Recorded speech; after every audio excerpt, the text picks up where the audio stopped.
So the history of the Innovation Center. This started several years ago, actually. The Lansing Regional Smart Zone was formed to take advantage of some of the tech transfer that's coming out of the university and to really create a knowledge-based economy and or take advantage of it anyway.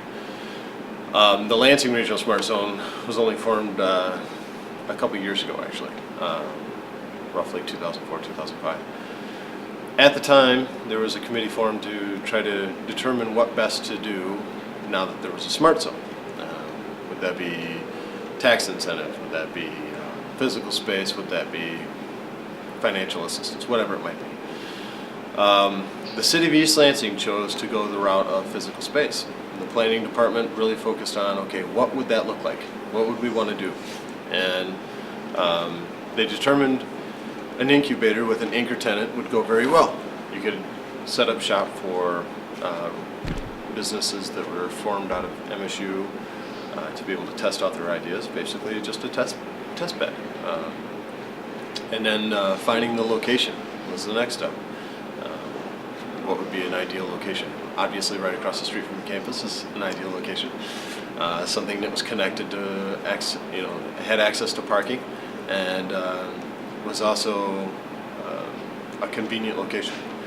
So this actual space was chosen, and this whole floor sat vacant for a couple of years, actually, a number of years.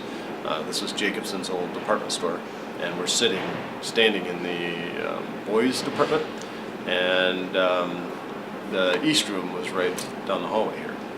This entire floor was vacant. There were no walls. It was just pillars and concrete floor and some leftover plumbing. And the city met with local businesses and set up several focus groups and started to determine what would be ideal for space that small businesses could utilize.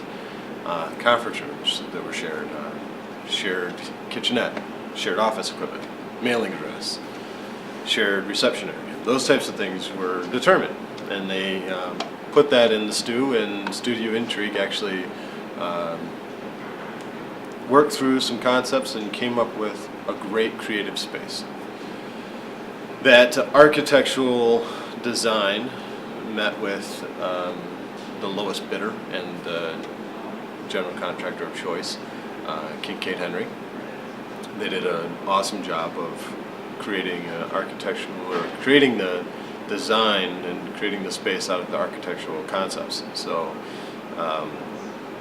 we put that together and built out the space, and as that space was being built out, we were moving tenants in.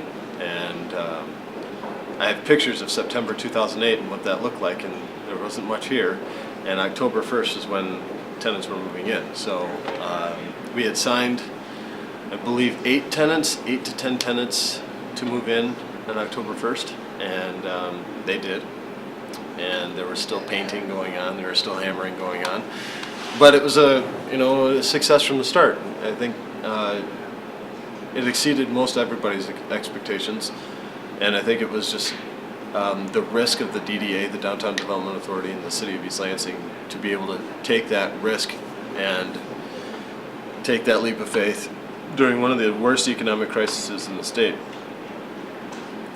knowing that there was that potential, that there was that demand that was out there, and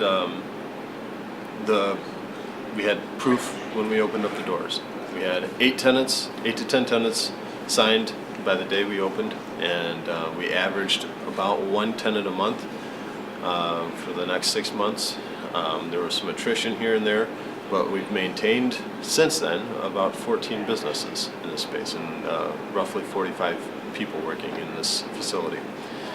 And that, to diversify our economy, East Lansing's been known for their retail establishments, their bars, their restaurants, and for a lot of apartments. Well, now we have some professional office space, and we have some professional workers and knowledge-based workers in our downtown, and that's really the end-all goal of the program.